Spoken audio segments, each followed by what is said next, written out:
Hello Dragon Wisps, welcome to today's video. Today I'm going to be doing chapter 14 of Twilight. So, hope you guys enjoy that. I know this has been a popular series of videos, so hope that continues. So feel free to read along or just sit and listen. Do whatever you do. Before I begin, as always, I'd like to remind you to like the video and subscribe to the channel if you haven't. It's this little button over here. And if you would like to support the channel more directly, you can do so at the Patreon and shop links in the description below, as well as the Discord link being in the description if you would like to come join the Discord channel. So, without further ado, sit back, relax, and enjoy chapter 14 of Twilight.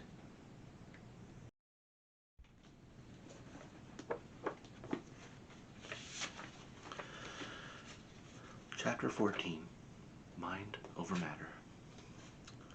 He could drive well when he kept the speed reasonable, I had to admit. Like so many things, it seemed to be effortless for him. He barely looked at the road, yet the tires never deviated so much as a centimeter from the center of the lane. He drove one-handed, holding my hand on the seat. Sometimes he gazed into the setting sun, sometimes he glanced at me, my hair blowing out the open window, our hands twined together. He had turned the radio to an oldie station, and he sang along with a song I'd never heard. He knew every line. "You like 50s music?" I asked. Music in the 50s was good. Much better than the 60s or the 70s. Ugh. He shuddered. The 80s were bearable. "Are you ever going to tell me how old you are?" I asked, tentative, not wanting to upset his buoyant humor. "Does it matter much?" His smile, to my relief, remained unclouded. "No, but I still wonder," I grimaced. "There's nothing like an unsolved mystery to keep you up at night." "Try me." "Oh, I wonder if it will upset you," he reflected to himself. He gazed into the sun. The minutes passed. "Try me," I finally said. He sighed and then looked into my eyes, seeming to forget the road completely for a time. Whatever he saw there must have encouraged him. He looked into the sun. The light of the setting orb glittered off his skin in the ruby-tinged sparkles, and spoke. "I was born in Chicago in 1901. He paused and glanced at me from the corner of his eyes. My face was carefully unsurprised, patient for the rest. He smiled a tiny smile and continued. "Carlyle found me in a hospital in the summer of 1918. I was 17 and dying of the Spanish influenza. He heard my intake of breath, though it was barely audible to my own ears. He looked down into my eyes again. I don't remember it well. It was a very long time ago, and human memories fade. He was lost in his thoughts for a short time before he went on. I do remember how it felt when Carlyle saved me. It's not an easy thing, not something you could forget." "Your parents?" "They had already died from the disease. I was alone. That was why he chose me. In all the chaos of the epidemic, no one would ever realize I was gone. How did he save you?" A few seconds passed before he answered. He seemed to choose his words carefully. "It was difficult. Not many of us have the restraint necessary to accomplish it, but Carlyle has always been the most humane, the most compassionate of us. I don't think you could find his equal throughout all of history." He paused. "For me, it was merely very, very painful." I could tell from the set of his lips he would say no more on the subject. I suppressed my curiosity, though it was far from idle. There were many things I needed to think through on this particular issue, things that were only beginning to occur to me. No doubt his quick mind had already comprehended every aspect that eluded me. His soft voice interrupted my thoughts. He acted from loneliness. That's usually the reason behind the choice. I was the first in Carlyle's family, though he found Esme soon after. She fell from a cliff. It brought her straight to the hospital morgue, though somehow her heart was still beating. So you must be dying then to become... We never said the word. and I couldn't frame it now. No, that's just Carlisle. He would never do that to someone who had another choice. The respect in his voice was profound whenever he spoke of his father figure. It is easier, he says, though, he continued, if the blood is weak. He looked at the now dark road, and I could feel the subject closing again. And Emmett and Rosalie? Carlisle brought Rosalie to our family next.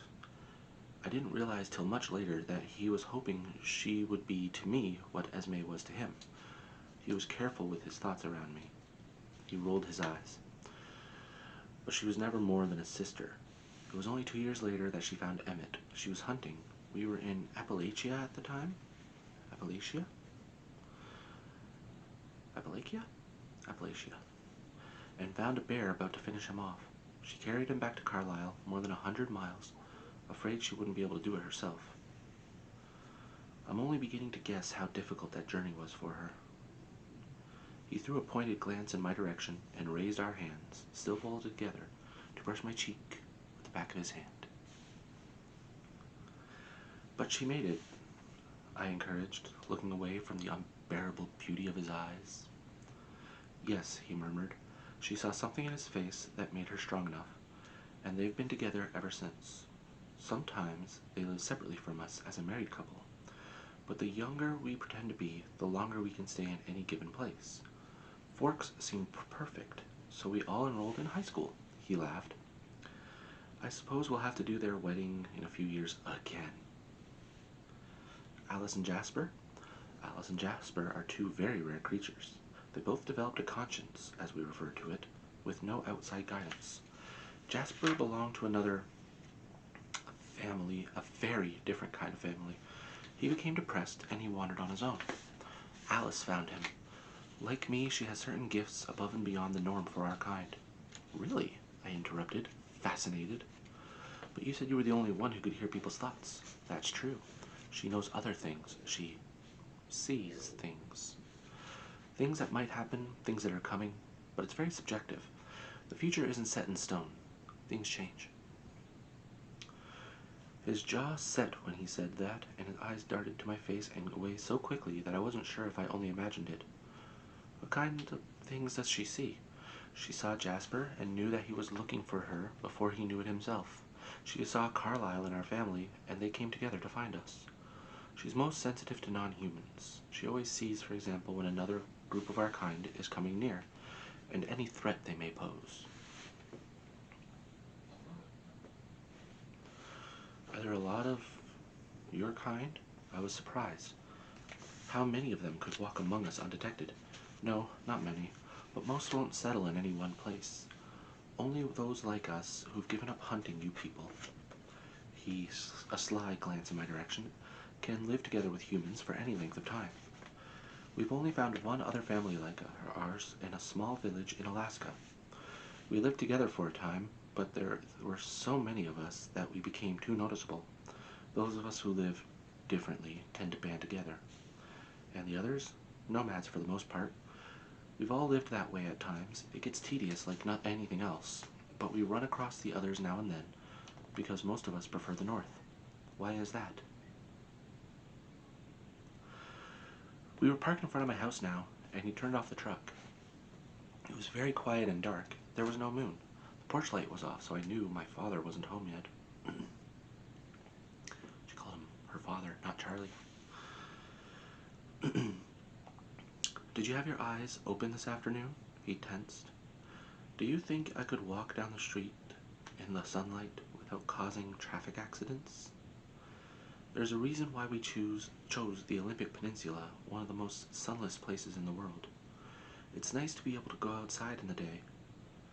You wouldn't believe how tired you can get of nighttime in 80-odd years. So that's where the legends came from? Probably. And Alice came from another family like Jasper? No, and that is a mystery. Alice doesn't remember her human life at all. And she doesn't know who created her. She awoke alone. Whoever made her walked away, and none of us understand why or how he could. If she hadn't had that other sense, if she hadn't seen Jasper and Carlisle, and known that she would someday become one of us, she probably would have turned into a total savage. There was so much to think about, or think through, so much I still wanted to ask, but to my great embarrassment, my stomach growled. I'd been so intrigued I hadn't even noticed I was hungry. I realized now that I was ravenous. I'm sorry, I'm keeping you from dinner. I'm fine, really.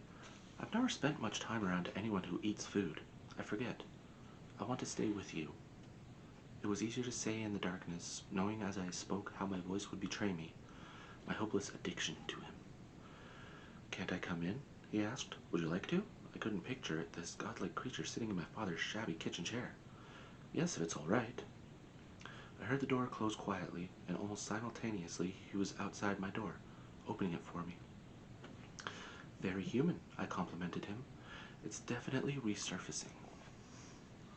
He walked beside me in the night, so quietly I had to peek at him constantly to be sure he was still there. In the darkness he looked much more normal. Still pale, still dreamlike in his beauty, but no longer the fantastic sparkling creature of our sunlit afternoon. He reached the door ahead of me and opened it for me. I paused halfway through the frame. The door was unlocked? No, I used the key from under the eave. I stepped inside, flicked on the porch light, and turned to look at him with my eyebrows raised. I was sure I'd never used that key in front of him. I was curious about you. You spied on me? But somehow I couldn't infuse my voice with proper outrage. I was flattered. He was unrepentant. What else is there to do at night? I let it go for the moment and went down the hall to the kitchen. He was there before me, needing no guide. He sat in the very chair I tried to picture him in. His beauty lit up the kitchen. It was a moment before I could look away. I concentrated on forgetting my dinner, taking last night's lasagna from the fridge, placing it on a square on a plate, heating it in the microwave. It revolved, filling the kitchen with the smell of tomatoes and oregano. I didn't take my eyes from the plate of food as I spoke. How often? I asked casually. He sounded as if I had pulled him from another train of thought. I still didn't turn around. How often did you come here? I come here almost every night. I whirled, stunned. Why? You're interesting when you sleep, he spoke matter-of-factly. You talk. No, I gasped, heat flooding my face all the way to my hairline. I gripped the kitchen counter for support. I knew I talked in my sleep, of course. My mother teased me about it. I hadn't thought it was something I needed to worry about here, though. His expression shifted instantly to chagrin. Are you very angry with me? That depends. I felt and sounded like I'd had the breath knocked out of me. He waited. On, he urged. What you heard, I wailed. Instantly, silently, he was at my side, taking my hands carefully in his. Don't be upset, he pleaded. He dropped his face to the level of my eyes, holding my gaze. I was embarrassed. I tried to look away. You miss your mother, he whispered. You worry about her, and when it rains, the sound makes you restless. You used to talk about home a lot, but it's less often now. Once you said it's too green. He laughed softly, hoping I could see, not to offend me further. Anything else? He knew what I was getting at. You did say my name, he admitted. I sighed in defeat. A lot? How much do you mean by a lot, exactly? Oh no, I hung my head. He pulled me against his chest, softly, naturally. Don't be self-conscious, he whispered in my ear. If I could dream at all, it would be about you, and I'm not ashamed of it. Then we both heard the sound of tires on the brick driveway, saw the headlights flash through the front windows, down the hall to us. I stiffened in his arms. Should your father know I'm here? He asked. I'm not sure. I tried to think it through quickly, another time then, and I was alone. Edward, I hissed. I heard a ghostly chuckle, then nothing else. My father's key turned in the door. Bella, he called. It had bothered me before. Who else would it be? Suddenly, he didn't seem so far off base. In here, I hoped he couldn't hear the hysterical edge to my voice. I grabbed my dinner from the microwave and sat at the table as he walked in. His footsteps sounded so noisy after my day with Edward. Can you get me some of that? I'm bushed. He stepped on the heels of his boots to take them off, holding the back of Edward's chair for support. I took my food with me, scarfing it down as I got his dinner. It burned my tongue. I filled 2 glasses with milk while his lasagna was heating and gulped mine to put out the fire. As I set the glass down, I noticed the milk trembling and realized my hand was shaking. Charlie sat in the chair, and the contrast between him and its former occupant was comical. "Thanks," he said as I placed his food on the table. "How's your day?" I asked. The words were rushed. I was dying to escape to my room. "Good. The fish were biting. How about you? Did you get everything done that you wanted to?" "Not really. It was too nice to stay indoors." I took another big bite. "It was a nice day," he agreed. What an understatement, I thought to myself.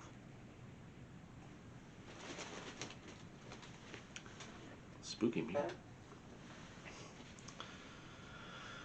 Finished with the last bite of my lasagna, I lifted my glass and chugged the remains of my milk. Charlie surprised me with being observant. "In a hurry?" "Yeah, I'm tired. I'm going to bed early." "You look kind of keyed up," he noted. Why, oh why, did this have to be his night to pay attention? "Do I?" was all I could manage in response. I quickly scrubbed my dishes clean in the sink and placed them upside down on a dish towel to dry. "It's Saturday," he mused. I didn't respond. "No plans tonight?"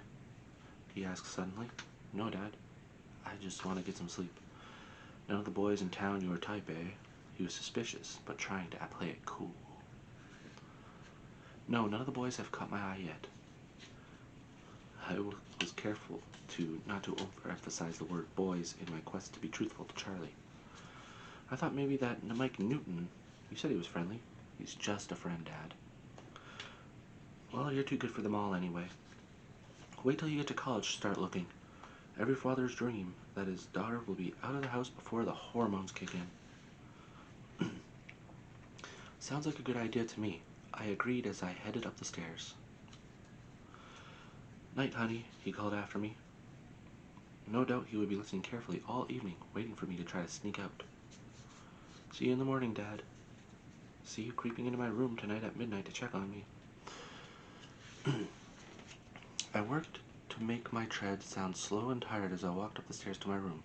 I shut the door loud enough for him to hear, and then sprinted on my tiptoes to the window. I threw it open and leaned out into the night.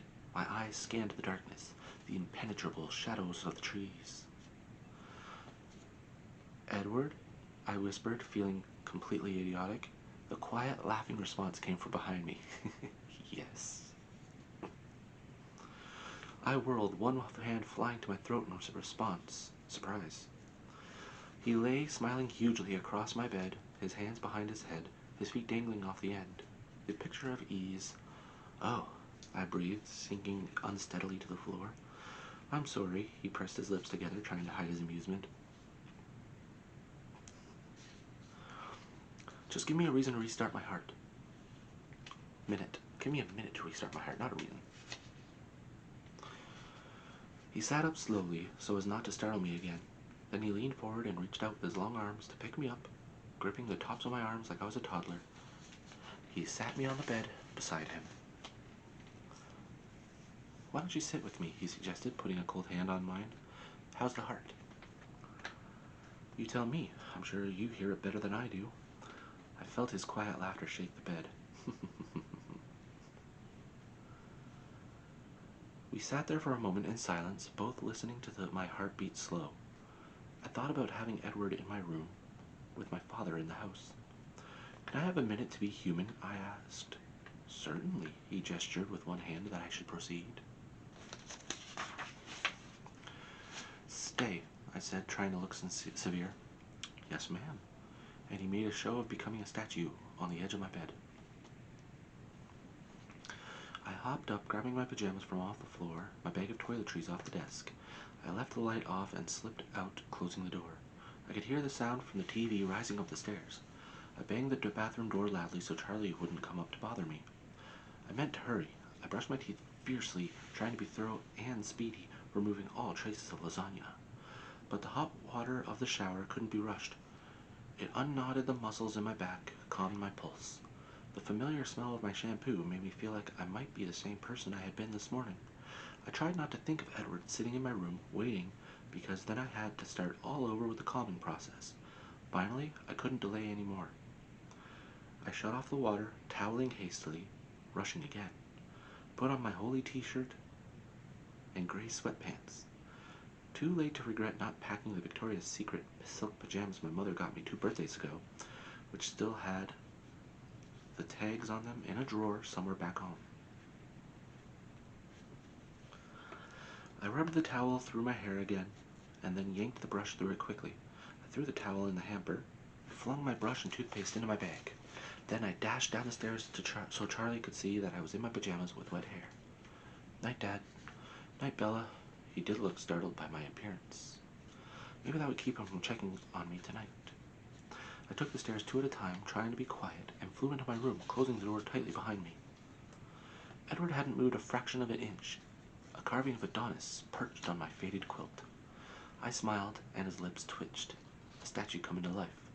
His eyes appraised me, taking in the damp hair, the tattered shirt. He raised one eyebrow. Nice. I grimaced. No, it looks good on you. Thanks, I whispered. I went back to his side, sitting cross-legged beside him. I looked at the lines on the wooden floor. What was all that for? Charlie thinks I'm sneaking out. Oh, he contemplated that. Why? As if he couldn't know Charlie's mind much more clearly than I could guess. Apparently, I looked a little overexcited. He lifted his chin, examining my face. You look very warm, actually.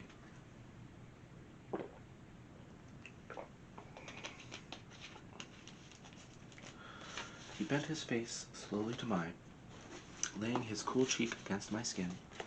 I held perfectly still. He breathed. That's a weird breathing sound. It was very difficult while he was touching me to frame a coherent question. It took me a minute of scattered concentration to begin. It seems to be much easier for you now to be close to me. Does it seem that way to you? He murmured, his nose gliding to the corner of my jaw. I felt his hand, lighter than a moth's wing, brushing my damp hair back so that his lips, could touch the hollow beneath my ear. Much easier, I said, trying to exhale. So I was wondering, I began again, but his fingers were slowly tracing my collarbone, and I lost my train of thought. Yes, he breathed. Why is that? My voice shook, embarrassing me. Do you think? I felt the tremor of his breath on my neck as he laughed. Mind over matter. I pulled back. As I moved, he froze, and I could no longer hear the sound of his breathing. We stared cautiously at each other for a moment, and then, as his clenched jaw gradually relaxed, his expression became puzzled. Did I do something wrong? No, the opposite. You're driving me crazy, I explained. He considered that briefly, and when he spoke, he sounded pleased. Really? A triumphant smile slowly lit his face. Would you like a round of applause? I asked sarcastically. He grinned. I'm just pleasantly surprised, he clarified. In the last 100 years or so, his voice was teasing, I never imagined anything like this. I didn't believe I would ever find someone I wanted to be with, in another way than my brothers and sisters.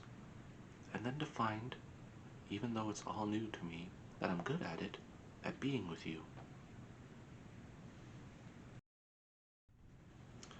You're good at everything, I pointed out. He shrugged, allowing that, and we both laughed in whispers. But how can it be so easy now? I pressed. This afternoon, it's not easy, he sighed. But this afternoon, I was still undecided. I am sorry about that. It was unforgivable for me to behave so. Not unforgivable, I disagreed. Thank you, he smiled. You see, he continued looking down now. I wasn't sure if I was strong enough. He picked up one of my hands and pressed it lightly to his face. And while there was still that possibility that I might be overcome, he breathed out the scent at my wrist. Breathed in the scent at my of my wrist, not at my wrist. I was susceptible until I made up my mind that I was strong enough, that there was no possibility at all that I ever could. I've never seen him struggle so hard for words. It was so human. So there's no possibility now? Mind over matter, he repeated, smiling, his teeth bright even in the darkness? Wow, that was easy, I said. He threw back his head and laughed, quietly as a whisper, but still exuberantly. Easy for you, he amended, touching my nose with his fingertip, and then his face was abruptly serious. I'm trying, he whispered, his voice pained. If it ever gets to be too much, I'm fairly sure I'll be able to leave. I scowled. I didn't like the talk of leaving. And it will be harder tomorrow, he continued. I've had the scent of you in my head all day, and I've grown amazingly desensitized. If I'm away from you for any length of time, I'll have to start over again. Not quite from scratch, though, I think. Don't go away then, I responded, unable to hide the longing in my voice. That suits me, he replied, his face relaxing into a gentle smile. Bring on the shackles. I'm your prisoner. But his long hands formed manacles around my wrists as he spoke. He laughed his quiet, musical laugh. He'd laughed more tonight than I'd ever heard in all the time I'd spent with him. You seem more optimistic than usual, I observed. I haven't seen you like this before. Isn't it supposed to be like this? He smiled. The glory of first love and all that. It's incredible, isn't it? The difference between reading about something, seeing it in the pictures, and experiencing it. Very different, I agreed. More forceful than I'd imagined. For example, his words flowed swiftly now. I had to concentrate on to catch it all. The emotion of jealousy. I've read about it 100,000 times, seen actors portray it in 1,000 different plays and movies. I believed I understood that one pretty clearly. But it shocked me, he grimaced. Do you remember the day that Mike asked you to the dance? I nodded, though I remembered that day for a different reason. The day you started talking to me again. I was surprised by the flare of resentment, almost fury that I felt. I didn't recognize what it was at first. I was even more aggravated than usual that I couldn't know what you were thinking. Why you refused him. Was it simply for your friend's sake? Was there someone else? I knew I had no right to care either way. I tried not to care. And then the lines started forming, he chuckled. I scowled in the darkness. I waited, unreasonably anxious to hear what you would say to them, to watch your expressions. I couldn't deny the relief I felt, watching the annoyance on your face, but I couldn't be sure. That was the first night I came here. I wrestled all night while watching you sleep, with the chasm between what I knew was right, moral, ethical, and what I wanted. I knew that if I continued to ignore you as I should, or if I left you for a few years, till you were gone, that someday you would say yes to Mike, or someone like him. It made me angry. And then, he whispered, as you were sleeping, you said my name. You spoke so clearly, at first I thought you'd woken, but you rolled over restlessly and mumbled my name once more and sighed. The feeling that coursed through me then was unnerving, staggering, and I knew I couldn't ignore you any longer. He was silent for a moment, probably listening to the suddenly uneven pounding of my heart. But suddenly, it's a strange thing, so much more powerful than I could have thought, and irrational. Just now, when Charlie asked you about that vile Mike Newton, he shook his head angrily. I should have known you'd be listening, I groaned. Of course. That made you feel jealous, though? Really? I'm new at this. You're resurrecting the human in me, and everything else feels stronger because it's fresh. But honestly, I teased, for that to bother you after I have to hear that Rosalie, the incarnation of pure beauty, Rosalie, was meant for you. Emmett or no Emmett, how can I compete with that? There's no competition, his teeth gleamed. He drew my trapped hands around his back, holding me to his chest. I kept as still as I could, even breathing with caution. I know there's no competition, I mumbled into his cold skin. That's the problem. Of course, Rosalie is beautiful in her way, but even if she wasn't like a sister to me, even if Emmett didn't belong with her, she could never have 1/10, no, 1/100th of the attraction you hold for me. He was serious now, thoughtful. For almost 90 years, I've walked among my kind, and yours, all the time thinking I was complete in myself, not realizing what I was seeking, and not finding anything because you weren't alive yet.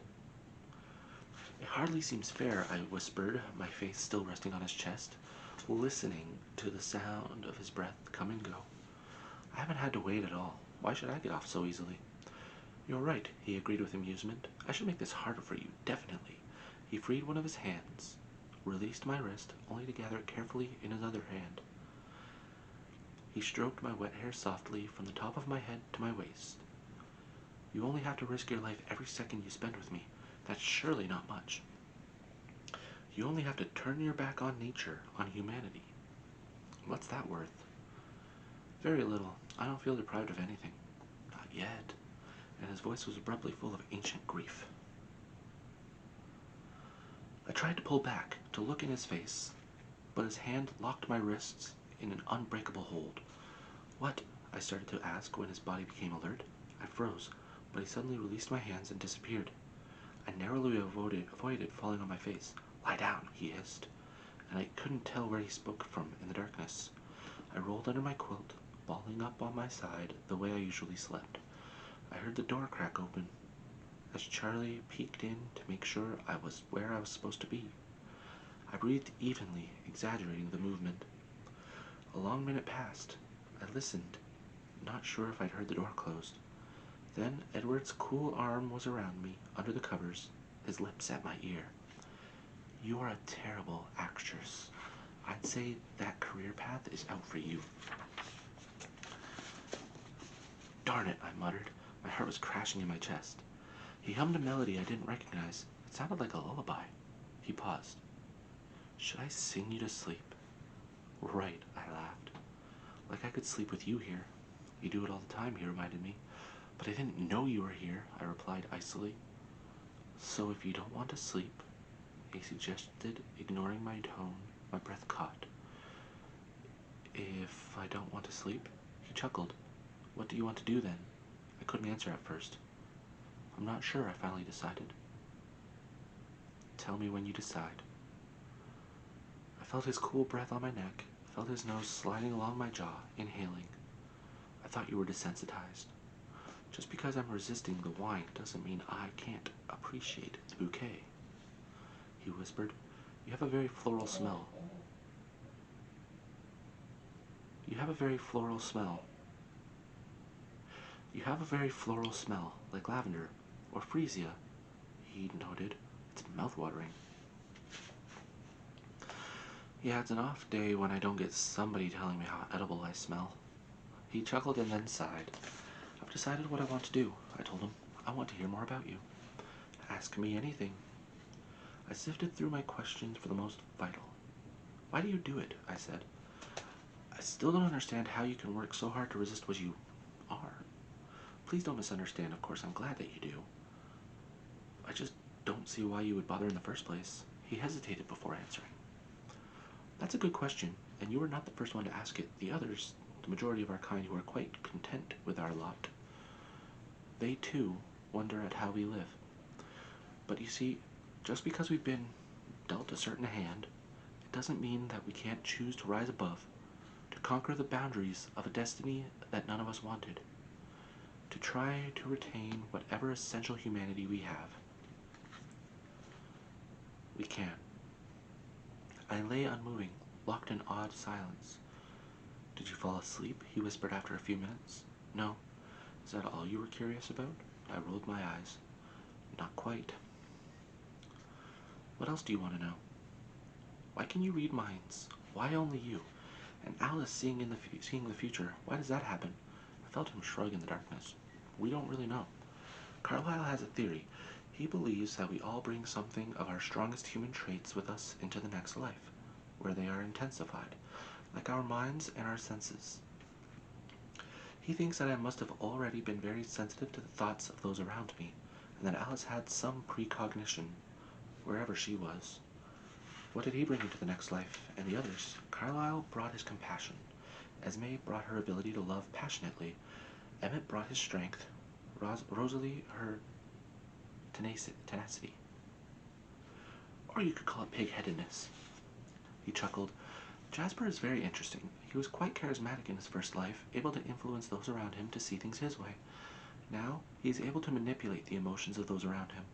Calm down a room of angry people, for example, or excite a lethargic crowd, conversely. It's a very subtle gift. I considered the impossibilities he described, trying to take it in. He waited patiently while I thought. So where did it all start? I mean, Carlisle changed you, and then someone must have changed him, and so on. Well, where did you come from? Evolution? Creation? Couldn't we have evolved in the same way as other species, predator and prey? Or if you don't believe that all this world could have just happened on its own, which is hard for me to accept myself, is it so hard to believe that the same force that created the delicate angelfish with the shark, the baby seal with the killer whale, could create both our kinds together? Let me get this straight. I'm the baby seal, right? Right, he laughed, and something touched my hair, his lips.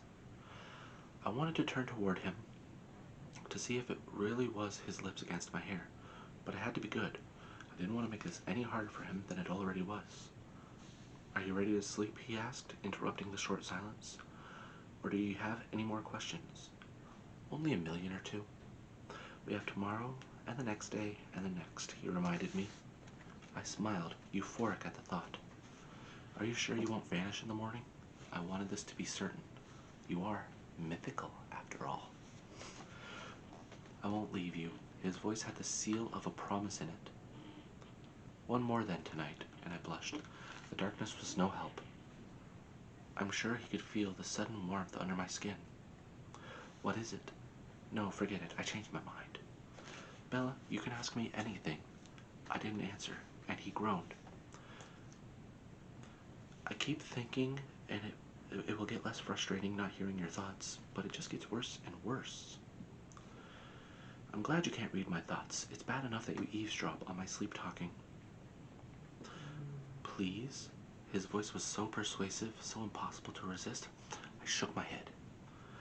If you don't tell me, I'll just assume it's something much worse than it is, he threatened darkly. Please? Again, that pleading voice. Well, I began, glad that he couldn't see my face. Yes? You said that Rosalie and Emmett will get married soon. Is that marriage the same as it is for humans? He laughed in earnest now, understanding. Is that what you're getting at? I fidgeted, unable to answer. Yes, I suppose it is much the same, he said. I told you, most of those human desires are there, just hidden behind more powerful desires. Oh, was all I could say. Was there a purpose behind your curiosity? Well, I did wonder about you and me, someday. He was instantly serious. I could tell by the sudden stillness of his body. I froze, too, reacting automatically. I don't think that would be possible for us, because it would be too hard for you if I were that close. That's certainly not a problem, but that's not what I was thinking of. It's just that you are so soft, so fragile. I have to mind my actions every moment that we're together so I don't hurt you. I could kill you quite easily, Bella, simply by accident. His voice had become just a soft murmur. He moved his icy palm to rest it against my cheek. If I was too hasty, if for 1 second I wasn't paying enough attention, I could reach out, meaning to touch your face, and crush your skull by mistake. You don't realize how incredibly breakable you are. I could never afford to lose any kind of control when I'm with you. He waited for me to respond, growing anxious when I didn't. Are you scared? He asked. I waited for a moment to answer, so the words would be true. No, I'm fine. He seemed to deliberate for a moment. I'm curious now, though, he said, his voice light again. Have you ever? He trailed off suggestively. Of course not, I flushed. I told you I've never felt like this about anyone before, not even close. I know, it's just that I know other people's thoughts. I know love and lust don't always keep the same company.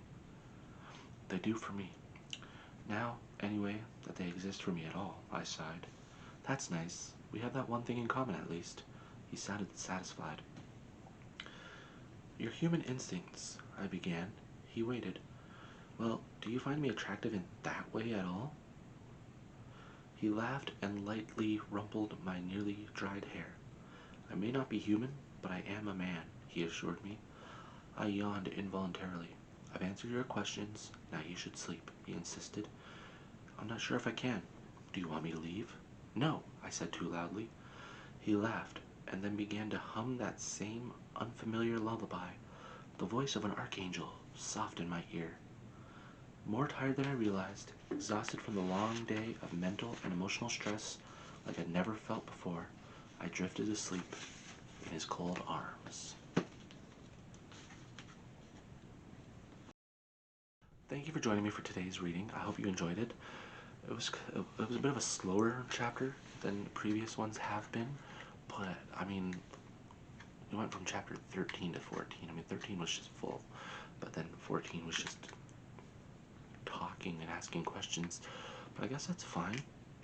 I mean, you don't learn if you don't ask questions, right? So anyway, I hope you enjoyed it. Feel free to comment down below other books you like read, or poetry, songs you'd like sung, role plays you'd like to see, stuff like that. And I'll be happy to at least try to do them. Yeah. So, as usual, right about now, you should be getting the subscribe button up here. If you haven't subscribed yet, go ahead and do so. It just takes a second of your time. Over here is going to be the latest video on the channel. Over here is a video recommended for you by YouTube, and over here we have a playlist, which is the Twilight reading. So, again, thank you for joining me, and as always, have a peaceful day. Bye.